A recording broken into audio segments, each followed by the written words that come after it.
जय श्रीमन्नारायण।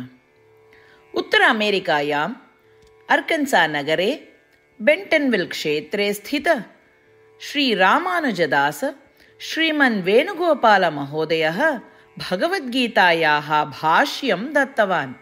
इदानीं तस्य भाष्यं संस्कृतभाषायां शृण्वन्तु। षोडशोऽध्यायः दैवासुरसम्पद्विभागयोगः।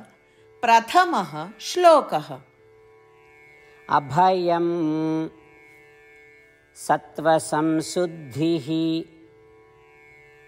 ज्ञानयोग व्यवस्थितिः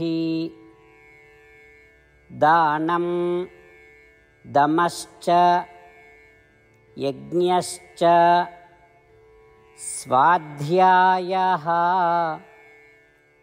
तप आर्जवम्। ओम। गीताचार्यः श्रीकृष्ण परमात्मा अर्जुन समेतम् अस्मान् सर्वान् दैवासुरसम्पद्विभागयोगं शिक्षयति। परमात्मा वदति, अर्जुन, मां पुरुषोत्तम इति अवगन्तुं दैवीसम्पद्गुणाः आवश्यकाः भवन्ति। तदर्थं निम्नोक्ताः दैवीसम्पद्गुणान् वर्धयितुं प्रयत्नः कर्तव्यः। निर्भयत्वं, मनःशुद्धिः, सुप्रतिष्ठितप्रज्ञा, दानं, इन्द्रियाणां निग्रहं, यज्ञाः, वैदिकग्रन्थ अध्ययनं, तपः तथा रजुत्वं च भवितव्यम्। निर्भयत्वम् अर्थात् लौकिकसङ्गेषु मुक्ति अवस्था। मनःशुद्धिः, परमात्मने आसक्तिः भवति चेत् तत् अन्तःकरणशुद्धिः ददाति, येन मनः शुद्धिः भवति। सुप्रतिष्ठितप्रज्ञा, आत्मा शरीरात् भिन्नः इत्यस्य स्पष्टज्ञानं। दानं, यथाशक्तिः अनुपकारिणे सत्कर्मणे वा दानं दीयते। इन्द्रियनिग्रहः, सच्चिन्तनेन कर्मणा च इन्द्रियाणां निग्रहणं करणीयम्। यज्ञाः, सर्वाणि कर्माणि श्रीकृष्णपरमात्मने कृतसेवा इति मत्वा कर्मफलम् अनिच्छन् कर्तव्यम्। वेद अध्ययनं, पवित्रग्रन्थपठनम् अनुसृत्य बुद्धेः मनसः च पोषणम्। तपः, चित्त इन्द्रियशुद्धिः, अनुशासनपालनम्, एकादशी उपवासः, सच्चिन्तनं, श्रीमन्नारायणप्रीतिकर्म आचरणं तथा शारीरिकमोहानां न्यूनीकरणम्। ऋजुत्वं, मनसा वचसा कर्मणा च अनुषङ्गः, दम्भ अहङ्कारविना प्रवृत्तिः। श्रीकृष्णपरमात्मा एव पुरुषोत्तमः इति अवगन्तुं पूर्वोपेक्षगुणान् श्रीकृष्णपरमात्मा अत्र स्पष्टीकरोति। श्रीकृष्णपरमात्मनः उपदेशान् ध्यायन्तः उपर्युक्तदैवीसम्पद्गुणान् वर्धयितुं प्रयत्नं कुर्मः। श्रीकृष्णपरमात्मा एव परमः पुरुषोत्तमः, श्रीकृष्णपरमात्मा एव स्वयं श्रीमन्नारायणः इति विश्वासं कुर्मः।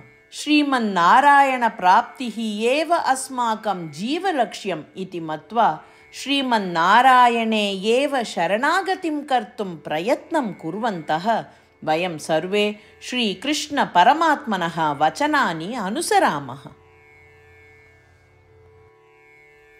अभयं सत्त्वसंशुद्धिः ज्ञानयोगव्यवस्थितिः दानं दमश्च यज्ञश्च स्वाध्यायः तप आर्जवम्।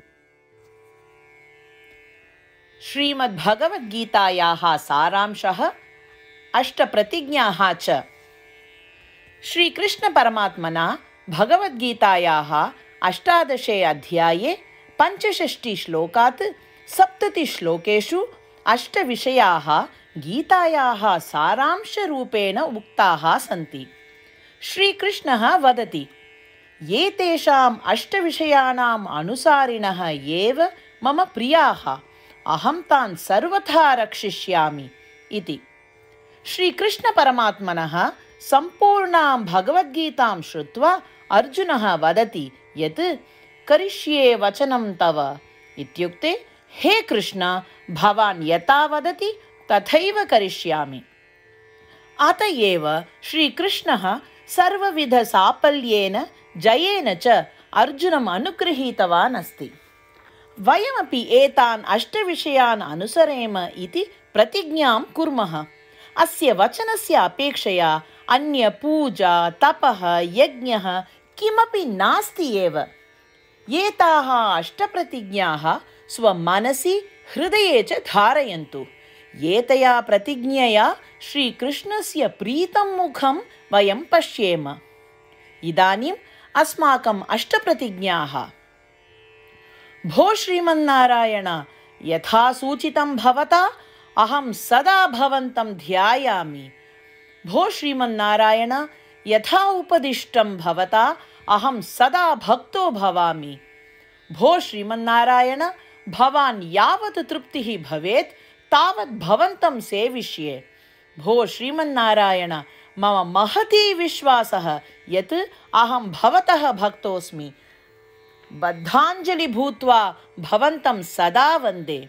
भो श्रीमन्नारायण, अहं भवतः वचनानि स्मरामि। मामेकं शरणं व्रज। भो श्रीमन्नारायण, भवतः चरणे एव आगतोऽस्मि।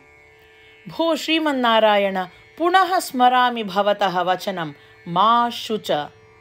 अहं कदापि न दुःखो भवामि। भो श्रीमन्नारायण, श्रीमद्भगवद्गीताम् अस्मभ्यं दत्त्वा अस्मान् सर्वान् अनुगृहीतवान् अस्ति। प्रतिदिनं भगवद्गीतायाः एकं श्लोकं वा शृणोमि उत वदामि इति प्रतिज्ञां करिष्ये। भो श्रीमन्नारायण, सर्वेभ्यः मानवेभ्यः भगवद्गीता भवता अनुगृहीता अस्ति। अज्ञातेभ्यः जनेभ्यः अपि एतां भगवद्गीतां नेतुं यतिष्ये। भो श्रीमन्नारायण, यथा भवता उक्तं तथा करिष्ये। यथा भवतः इच्छा तथैव आचरणं करिष्ये। भवतः एव सेवां करिष्ये। यदि एवं श्रीमन्नारायणस्य वचनं पालयेम तर्हि तदेव प्रत्येकस्य पूजा भविष्यति। पूर्णविश्वासेन पुनः प्रतिज्ञां कुर्मः। भो श्रीमन्नारायण, करिष्ये वचनं तव। अभयं सत्त्वसंशुद्धिः ज्ञानयोगव्यवस्थितिः दानं दमश्च यज्ञश्च स्वाध्यायः तप आर्जवम्। ॐ अभयं सत्त्वसंशुद्धिः ज्ञानयोगव्यवस्थितिः दानं दमश्च यज्ञश्च स्वाध्यायः तप आर्जवम्। जय श्रीमन्नारायण। सर्वेभ्यः भक्तेभ्यः एका प्रार्थना। अस्माकं जीवने वयं सदा सपदि प्रतिफलम् इच्छेम। तदर्थम् एकं निमेषं वा दत्त्वा वयं नारायणास्त्रं पठेम। नारायणास्त्रं प्राप्तुम् अन्तर्जाले www.narayanaastram.org गत्वा तत्र पञ्चिकायां स्वनाम एवं ईमेल् सङ्केतं यच्छति चेत् तत्र नारायणास्त्रं पुस्तकरूपेण अर्थात् PDF रूपेण मिलति। तस्मिन् एकः रामायणश्लोकः, गीताश्लोकः एवं विष्णोर्नाम च सन्ति। एतत्त्रयमपि मिलित्वा नारायणास्त्रं कथ्यते। प्रत्येकः श्लोकत्रयाणां विविधसंयोगं प्राप्नोति। यदा प्रत्येकः नारायणास्त्रश्लोकं 24,000 सह पठति अथवा शृणोति तदा सम्पूर्णं रामायणपारायणस्य एकमण्डलं, श्रीमद्भगवद्गीतापारायणस्य 33 मण्डलं, श्रीविष्णुसहस्रनामस्तोत्रस्य 24 मण्डलं च समापनं भवेत्। प्रतिदिनं यदि एवं क्रियते तर्हि अद्भुत एवं विशेषपरिणामः भवति। अतः भवन्तः एवं भवतः कुटुम्बजनाः अपि सपदि नारायणास्त्रं प्राप्नुवन्तु इति प्रार्थये।